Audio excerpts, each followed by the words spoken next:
ناظرین گرامی، السلام علیکم ورحمۃ اللہ وبرکاتہ۔ سیدھی بات کے تازہ ترین آج کی بات خاص بات میں آپ لوگوں کا استقبال ہے۔ ناظرین گرامی، میں انصار عزیز ندوی اس وقت دن بھر سے آئی ہوئی کچھ اہم ترین خبروں کی تفصیلات لے کر آپ لوگوں کی خدمت میں حاضر ہوں۔ تفصیلات میں جانے سے پہلے آپ لوگوں سے جو درخواست ہوتی ہے اس پر توجہ کرنے کی اپیل کروں گا۔ ناظرین گرامی، پہلی خبر کی جانب بڑھتے ہیں۔ ممبر و محراب فاؤنڈیشن انڈیا کے زیر اہتمام شہر حیدرآباد کے مختلف سلم علاقوں میں علمی و دینی اور تعلیمی سرگرمیوں کا سلسلہ روز افزوں ترقی کی جانب گامزن ہے۔ اس فاؤنڈیشن کے زیر اہتمام مولانا غیاث احمد رشادی صاحب کی نگرانی میں قائم تعلیمی مراکز نسواں میں جہاں خواتین اور طالبات کے لیے قرآن و سنت کی روشنی میں تعلیم و تربیت کا نظام قائم ہے، وہیں ان کی تعلیمی صلاحیتوں کو جانچتے ہوئے اور ان میں علمی ذوق و شوق پیدا کرنے کے لیے 4 ماہ میں ایک مرتبہ امتحانات کا انعقاد بھی کیا جاتا ہے۔ 21، 23 اور 24 ستمبر 2025 کو ممبر و محراب فاؤنڈیشن انڈیا کے زیر اہتمام 4 زونز کشن باغ، بابا نگر، مولا علی اور شاہین نگر میں قائم سینٹر مراکز نسواں کی تقریباً 2000 خواتین و طالبات کے درمیان 4 ماہی امتحانات کامیابی کے ساتھ منعقد ہوئے۔ ان امتحانات میں خواتین و طالبات نے نہایت دل جمعی اور شوق سے حصہ لیا اور اپنی محنت و لگن کا بہترین مظاہرہ پیش کیا گیا۔ امتحانات کی تکمیل کے بعد تمام زونز کی تمام خواتین و طالبات کی حوصلہ افزائی کے لیے ترغیبی انعامات تقسیم کیے گئے۔ اس موقع پر ادارے کی ذمہ داران نے کہا کہ خواتین کی تعلیم و تربیت ہی خاندان اور سماج کی اصلاح کی بنیاد ہے اور ان مراکز کے ذریعے یہ مقصد بڑی کامیابی کے ساتھ پورا ہو رہا ہے۔ نیز ذمہ داران نے خواتین و طالبات کو اس موقع پر نصیحت کی کہ وہ علم حاصل کرنے کے اس سنہرے موقع سے بھرپور فائدہ اٹھائیں اور اپنے گھروں اور سماج میں دین کی روشنی عام کرنے کا ذریعہ بنے۔ یہ تعلیمی و تربیتی سرگرمیاں اس بات کا ثبوت ہے کہ ممبر و محراب فاؤنڈیشن نے خواتین کے لیے نہ صرف علم دین سیکھنے کا ماحول فراہم بلکہ ان کی حوصلہ افزائی اور صلاحیتوں کو نکھارنے کے لیے عملی اقدامات بھی کیے ہیں۔ حیدرآباد کے مختلف محلوں میں قائم مراکز نسواں خواتین کے اندر بیداری، شعور اور تعلیمی ترقی کا روشن عنوان ہیں، جو آنے والے وقت میں ایک بہتر اور باشعور سماج کی تشکیل کا ذریعہ بنیں گے۔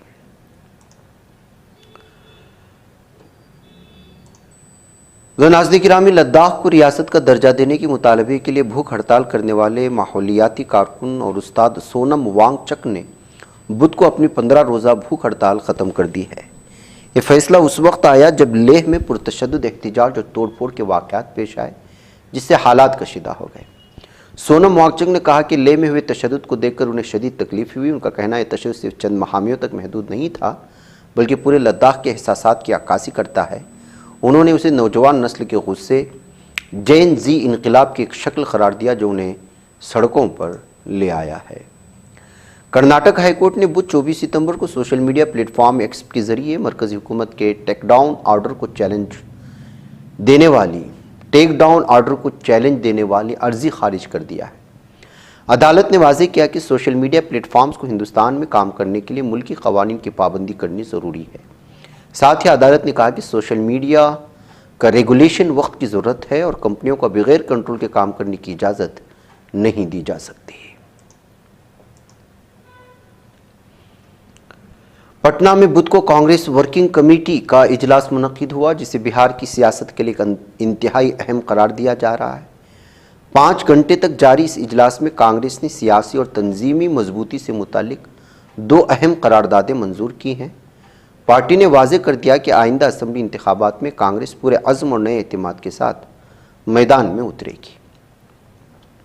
لوک سبھا میں قائد حزب اختلاف اور کانگریس رکن پارلیمان راہل گاندھی نے مغربی بنگال میں شدید بارش کے دوران بجلی کے کرنٹ سے 10 افراد کی ہلاکت پر گہرے دکھ اور تعزیت کا اظہار کیا۔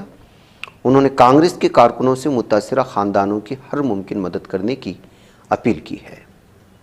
بچوں کے اغوا اور چائلڈ ٹریفکنگ کے معاملات کو بہتر طریقے سے حل کرنے کے لیے سپریم کورٹ نے ایک قومی پورٹل بنانے کی تجویز دی ہے۔ عدالت نے کہا کہ مرکزی وزارت داخلہ کی قیادت میں بننے والے اس پورٹل میں تمام ریاستیں اپنا تعاون دیں۔ اس پر مرکز نے کہا کہ وہ ریاستوں سے بات چیت کر اگلی سماعت میں عدالت کو اطلاع دے گی۔ الیکشن کمیشن نے جموں کشمیر کی 4 اور پنجاب کی 1 راجیہ سبھا سیٹ کے لیے انتخاب کی تاریخ کا اعلان کر دیا ہے۔ کمیشن کے مطابق ان 5 سیٹوں کے لیے ووٹنگ 24 اکتوبر کو کرائی جائے گی۔ انتخاب کا نوٹیفیکیشن 6 اکتوبر کو جاری ہوگا۔ اس انتخاب کے لیے امیدوار 6 اکتوبر سے کاغذات نامزدگی داخل کر سکتے ہیں، جبکہ نامزدگی کی آخری تاریخ 13 اکتوبر مقرر کی گئی ہے۔ جھارکھنڈ کے گملا ضلع کی بشن پور تھانہ حلقے کے کیچکی جنگل میں بدھ کو سلامتی دستوں اور نکسلیوں کے درمیان زبردست تصادم ہوا۔ اس میں JJMP کے 3 فعال انتہا پسند مارے گئے، جبکہ جائے وقوع سے پولیس نے کثیر تعداد میں اسلحہ برآمد کیا۔ تصادم کے بعد علاقے میں تلاشی مہم جاری رکھے ہوئے ہے۔ جنیوا میں اقوام متحدہ حقوق انسانی کونسل کے 60ویں اجلاس میں ہندوستان نے پاکستان کی قلی کھولتے ہوئے جموں کشمیر کے ناجائز قبضے والے علاقوں کو خالی کرنے کی صلاح دی ہے۔ پاکستانی سفارتکار کے ذریعے ہندوستان کے خلاف بے بنیاد اور بھڑکاؤ بیان دینے کے بعد ہندوستانی سفارتکار چھتیج تیاگی نے پاکستان کو حقوق انسانی کی خلاف ورزی اور دہشت گردی کو فروغ دینے کے لیے جم کر نشانہ بنایا۔ پاکستان زبردست خانہ جنگی سے دوچار ہے، جہاں ایک طرف فوج کی فضائی حملے میں 30 سے زائد افراد کی ہلاکت کے بعد صوبہ خیبر پختونخوا میں مظاہرے جاری ہیں، وہیں صوبہ بلوچستان میں علیحدگی پسند باغی گروپ مسلسل پاکستانی فوج کو نشانہ بنا رہے ہیں۔ ایسے ہی واقعے میں کل شام 7 بجے پاکستان کی صوبہ بلوچستان میں کوئٹہ پشاور روٹ پر چلنے والی جعفر ایکسپریس کو ضلع مستونگ کے علاقے دشت میں پٹریوں پر نصب بم سے بلوچ مزاحمت کاروں نے نشانہ بنا کر اڑا دیا ہے۔ الہ آباد ہائی کورٹ نے اتر پردیش میں امداد یافتہ 558 مدارس کے خلاف قومی انسانی حقوق کمیشن کی ہدایت پر لکھنؤ میں واقع اقتصادی جرائم ونگ کے ذریعے کی جاری تحقیقات پر روک لگا دی ہے۔ جسٹس سرل شریواستو امیتابھ کمار رائے کی ڈویژن بینچ نے پھر قومی انسانی حقوق کمیشن اور شکایت کنندہ کو نوٹس بھی جاری کیا۔ معاملے کی اگلی سماعت 17 نومبر 2025 کو ہونے والی ہے۔ بے گھر کشمیری ہندوؤں کے لیے گروپ C اور D کی ملازمت میں رعایت دینے والے عرضیوں پر سپریم کورٹ نے سماعت سے انکار کر دیا۔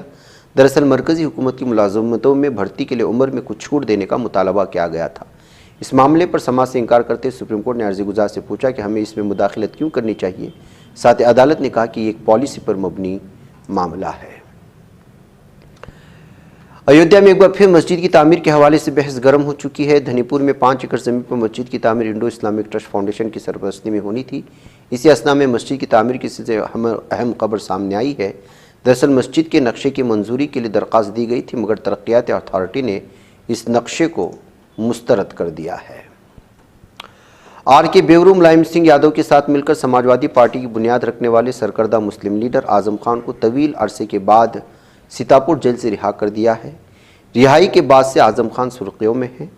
بدھ کو میڈیا سے بات کرتے ہوئے اعظم خان نے مقدمات کے ساتھ ساتھ اکھلیش یادو اور سماجوادی پارٹی کے ساتھ اپنے تعلقات پر بھی بات کی۔ مقدمات کے حوالے سے اعظم خان کا کہنا تھا کہ جہاں تک مقدمات کا تعلق ہے، اگر ان میں کوئی میرٹ ہوتا تو میں آج باہر نہ ہوتا۔ مجھے امید ہے کہ نچلی عدالتوں سے سپریم کورٹ تک انصاف ملے گا، ایک دن میں بری ہو جاؤں گا۔ جنین کی جنوب میں واقع بلدہ انزا میں قابض ظالم صہیونی درندوں کی فوج نے وحشیانہ حملے کے دوران ایک فلسطینی نوجوان کو گولی مار کر شہید کر دیا۔ دوسری جانب آج صبح سے ہی مغربی کنارے کے وسط میں رام اللہ کے شمالی مشرقی علاقے ترمسیا پر بھی صہیونی فوج کا دھاوا جاری ہے، جہاں پر گھروں پر چھاپے اور میدانی تفتیش کی جا رہی ہے اور ظلم و ستم کی انتہا۔ دیگر فلسطینی کھلاڑیوں کی طرح امداد کے انتظار میں کھڑے رہتے ہوئے شباب رافع کلب کے معروف کھلاڑی اور فارورڈ محمد الستری کو قابض ظالم صہیونی درندوں نے گولی مار کر شہید کر دیا ہے۔ شمالی مغربی رافع کے علاقے اشاکوش میں دشمن کی گولیوں کا نشانہ بننے کے بعد وہ 36 برس کی عمر میں جام شہادت نوش کر گئے ہیں۔ آسٹریلیا کی ایک عدالت نے آج بدھ کے روز سرکاری ادارہ آسٹریلین براڈ کاسٹنگ کارپوریشن کو حکم دیا ہے کہ وہ ایک صحافی کو $1,50,000 کا اضافی ہرجانہ ادا کرے، جسے غزہ کی جنگ پر پوش کرنے کی پاداش میں ملازمت سے برطرف کر دیا گیا تھا۔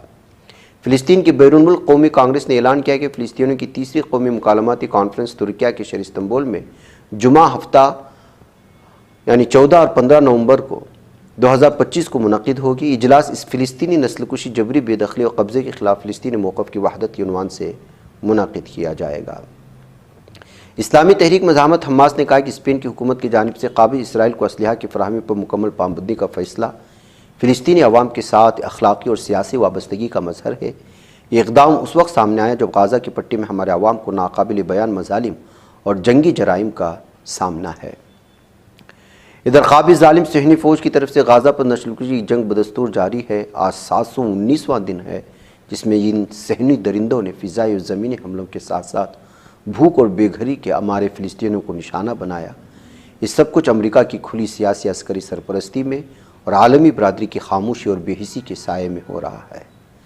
ناظرین، آج کی بات خاص بات میں اتنا ہے، انشاءاللہ پھر ملاقات ہوگی۔ مجھے اجازت دیں۔ السلام علیکم ورحمۃ اللہ وبرکاتہ۔